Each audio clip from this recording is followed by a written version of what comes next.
ثم ان علینا بیانہ. پھر فرمایا کہ یہ کوئی دیوان غالب یا دیوان حافظ نہیں ہے، یہ قرآن اس کے جو مطلب جس کی جی میں آئے بیان کرے. یہ رب کا کلام ہے. تو رب نے فرمایا کہ کلام بھی میری طرف سے آیا تو بیان بھی میری طرف سے آئے گا. سبحان اللہ. تو پھر بیان کس پر آئے گا؟ مجھ پر آئے گا، آپ پر آئے گا، غامدی صاحب پر آئے گا. تو بیان بھی اسی پر اترے گا جس پر قرآن اترا ہے. سبحان اللہ. اس لیے فرمایا کہ اِنَّا أَنزَلْنَا إِلَيْكَ الْكِتَابَ لِتُبَيِّنَ لِلنَّاسِ مَا نُزِّلَ إِلَيْهِمْ. اے پیارے حبیب، ہم نے آپ پر کتاب نازل کی تاکہ آپ ان احکام کو کھول کر بیان کر دیں اپنی امت کے سامنے جو ان کی طرف نازل کیے گئے ہیں. اس لیے آج کا ایک فتنہ یہ ہے کہ قرآن کا رشتہ صاحب قرآن سے توڑ دیا جائے. قرآن کو مکتب نبوت میں بیٹھ کر پڑھنے کی بجائے اپنی عقل کی روشنی میں پڑھا جائے. اس فتنے سے اللہ کے رسول نے منع کیا تھا. الا یاتی علی الناس زمان، فرمایا تھا کہ لوگوں خبردار، لوگوں پر ایک دور آئے گا. رجل شبان علی ریکتہ یقول ما احل اللہ فی کتابہ فاحلوا وما حرم اللہ فی کتابہ فحرموا. وہ کہے گا کہ بھائی یہ اللہ کا قرآن کافی ہے. جیسا اللہ نے قرآن میں حلال ڈکلیئر کیا اسے حلال مانو، جسے حرام ڈکلیئر کیا اسے حرام مانو. That's all, finish.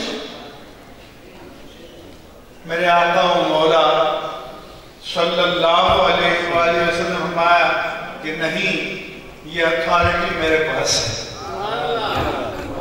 انی احرم الحمار الاہلی وذی ناب من السباع وذی مخلب من الطیور.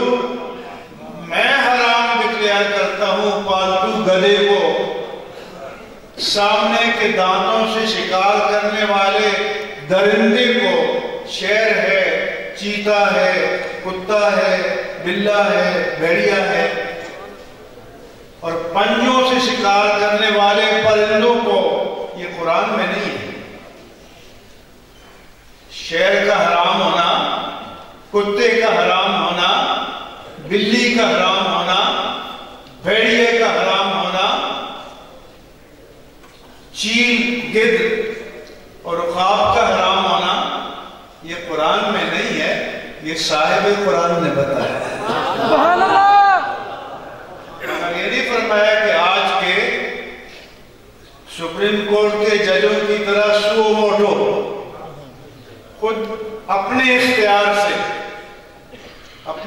سے نہیں. یہ اختیار میرے آقا کو میرے رب نے دیا ہے. سبحان اللہ.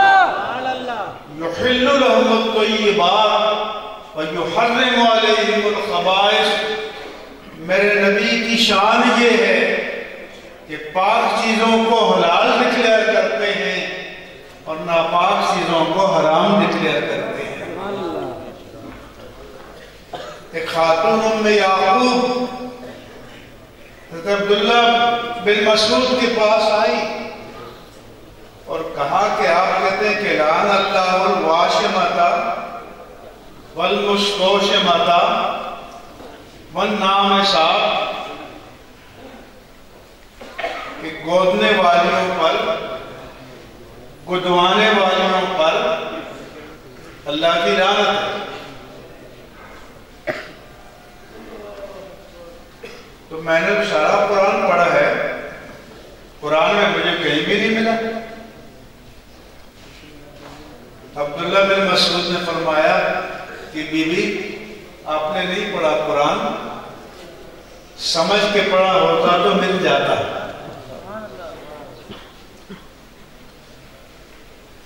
انہوں نے کہا کہ اللہ قرآن میں فرماتا ہے کہ ما آتاکم الرسول فخذوہ وما نہاکم عنہ فانتہوا، جو رسول دیں اسے لے لو اور جس سے رسول روکیں اس سے رک جاؤ۔ تو میرے رب نے یہ اتھارٹی کس کو دی ہے؟ ذات پاک مصطفیٰ کو عطا فرمائی۔ تو قرآن کو ہم کہاں سمجھیں گے؟ مکتب نبوت میں بیٹھ کر سمجھیں گے۔ عبداللہ بیان کرتے ہیں كنت اكتب كل شيء اسمعه من رسول اللہ، میں اللہ کے رسول کی مجلس میں بیٹھتا، اب جو ارشاد فرماتے میں لکھ لیتا تھا، نوٹس لیتا تھا۔ ایک بار حضور نے دیکھا کہ عبداللہ نوٹس نہیں لے رہے، پوچھا کیا بات ہے؟ کیا فناحتنی قریش، کہا کہ قریش کے کچھ دانا لوگوں نے مجھے منع کر دیا ہے کہ بھائی ان النبی بشر یتکلم فی الغضب والرضا، نبی بشر ہے، کبھی حالت غضب میں ہوتا ہے، کبھی حالت رضا میں ہوتے ہیں، کبھی کیفیت جلال میں ہوتے ہیں، کبھی کیفیت جمال میں ہوتے ہیں۔ ان کیفیات میں بندہ بات کچھ سے کچھ کہہ دیتا ہے، ہر بات نہ لکھا کرو۔ میرے اشارہ باسمہ الافی، میرے آقا و مولا صلی اللہ علیہ وسلم نے اپنی انگشت مبارک سے اپنے دہن مبارک کی طرف اشارہ کر کے فرمایا کہ کیفیت جلال ہو یا کیفیت جمال ہو، جو میں کہوں لکھ دیا کرو، کیونکہ کوئی بھی کیفیت ہو اس منہ سے حق کے سوا کچھ بھی جاری نہیں ہوتا۔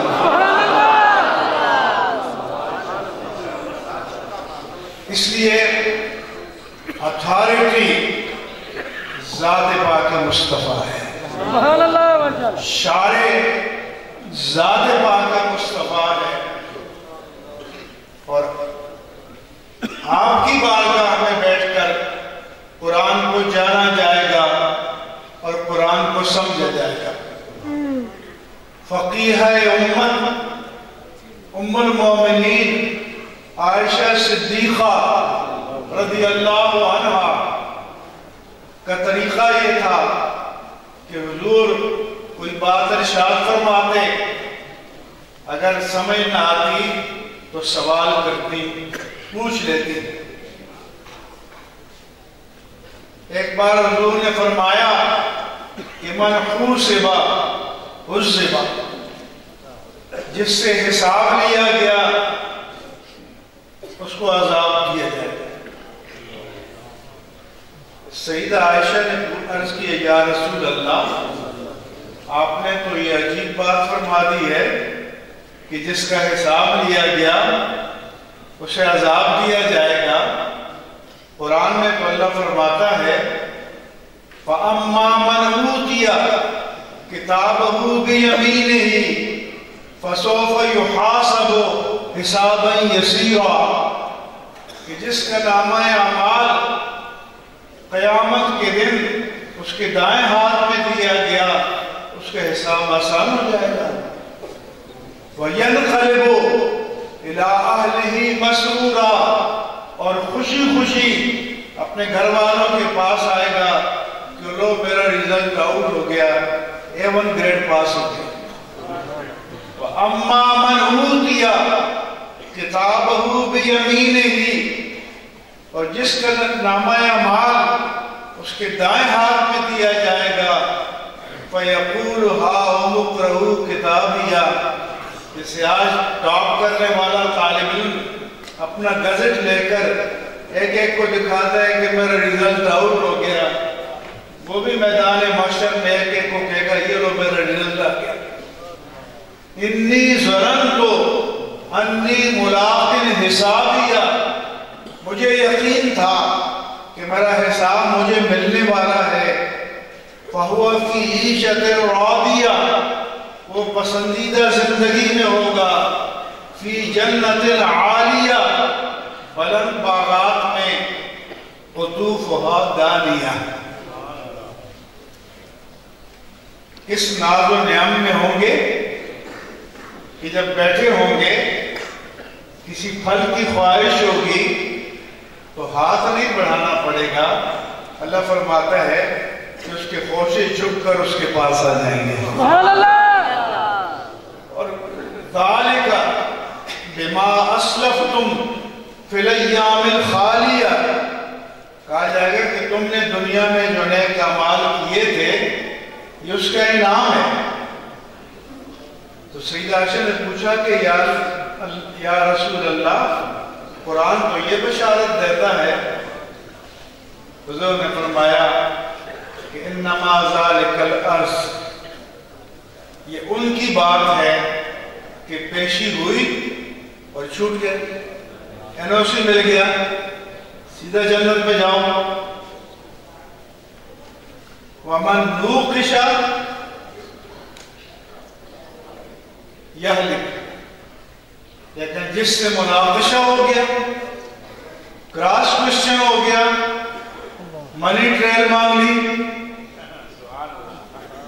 وہ برباد ہو جائے گا، ہلاک ہو جائے گا۔ تب بتاؤ قرآن کو صاحب قرآن کے بغیر سمجھا جا سکتا ہے؟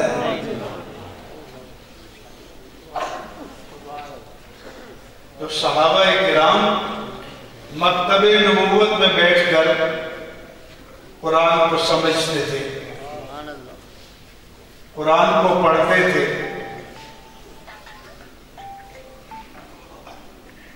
یہی وجہ ہے کہ ساری انسانی تاریخ میں اور تاریخ نبوت میں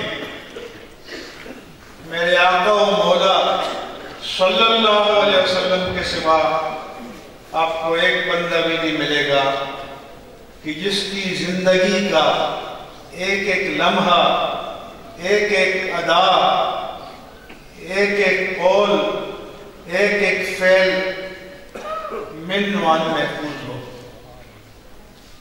ایسا کوئی نہیں ہے، انبیاء کرام میں بھی نہیں ہے۔ یہ تاجدار کائنات کا خاصہ ہے کہ 23 سالہ نبوی زندگی میں آپ کی زبان مبارک سے جو بھی لفظ نکلا آج وہ محفوظ ہے۔ یہ جو درجہ حدیث پڑھایا گیا ہے یہی تو سیرت مصطفیٰ ہے کہ صحابہ کرام نے آپ کو چلتے پھرتے، اٹھتے بیٹھتے، بزم میں، رزم میں، جلوت میں، خلوت میں، یہاں تک کہ جبریل امین کو بشری شکل میں آپ کے سامنے زانوں سے زان، گھٹنے سے گھٹنے ملا کر ایک شاگرد کی طرح سوال کرتے ہوئے دیکھا، وہی اترتے ہوئے دیکھا۔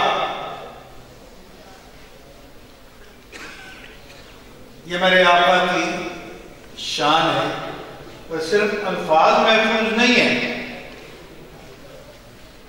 جس کیفیت میں الفاظ ادا کیے ہیں وہ کیفیت بھی محفوظ ہے۔ سبحان اللہ۔ کہ جب کیفیت جلال میں آپ کوئی بات فرماتے تو صحابی بیان کرتے ہیں میں ایسا لگتا کانما اوسرا علی وجنتیہ الرمان، گویا آپ کے نورانی رخساروں پر انگور نچوڑ دیا گیا، انار نچوڑ دیا گیا ہے۔ آپ کے تبسم پر کتابیں لکھی گئی ہیں کہ زندگی میں کتنی بار اور کب کب آپ نے تبسم فرمایا، ذہن فرمایا، قہقہا فرمایا. تبسم یہ کہ صرف لبوں سے مسکرا دیں، ذہن یہ کہ سامنے کے دندان مبارک نظر آئیں. چند بار ایسا ہوا کہ اطراف کے دندان مبارک بھی نظر آئے. حجۃ الوداع کے موقع پر مغرب کے بعد میرے آقا و مولا نے لمبی دیر تک گڑ گڑا کر دعائیں مانگی، گناہگاران امت کی مغفرت کی دعائیں مانگی. اللہ کی طرف سے جواب آیا کہ پیارے حبیب، آپ کی دعائیں ہم نے قبول کر لی. الا التبعات الا المظالم، مگر اگر آپ کے امتیوں نے کسی کا حق مارا ہے تو وہ معاف نہیں ہوگا. حضور عرفات سے مزدلفہ گئے، پچھلے پیر پھر اٹھ کے گڑ گڑا کر دعائیں مانگنے لگے. اور صحابہ کرام بیان کرتے ہیں کہ جب آپ بہت گڑ گڑا کر دعائیں مانگتے، بازو بلند کرتے، تو آپ کی بغل مبارک کی چمک ہمیں نظر آتی ہے.